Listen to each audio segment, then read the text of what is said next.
Dahil birthday nga niya bukas, so ito, uminom nga siya ng gamot dahil nilagnat nga siya. O, diba? O, dahil dyan, birthday niya, ito na, ang cake. Nag-blow nga lang siya ng cake. Ito, umalis na kami dahil pupunta nga kami sa bayan. So, ito siya, lahad-lahad lang. Lakad nga lang kami dahil medyo malayo ang aming bahay sa tabing kalsada. So, ito na. Pababa na kami ng hagdan yan, no? Tatanong pa yan kung ano daw yun, hagdan. Dahil bibihira nga siyang pumunta sa bayan. So, ito na, oh. Tuwan-tuwa nga ang aking birthday boy. Ito, nakakuha pa kami ng Christmas package. Dahil dyan, sumimba din kami. O, diba? Medyo natuwa lang ako sa simbahan kasi ito, o, tingnan nyo naman.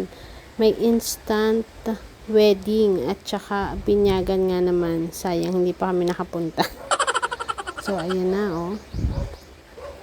Nagdasal nga lang kami sa simbahan at nagtirik ng candle.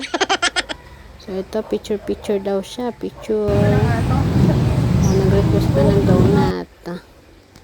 So, ito na nga. Nung kami nasa Funhouse na, sabi ko, kumain muna kami sa Jollibee. So, ayaw daw niya. Gusto daw niya ng donut. No, kami nasa loob na ng Jollibee. Donut lang daw. So, umuwi na lang kami. Kaya, eto na. Mga mi, wala. Bagsak siya.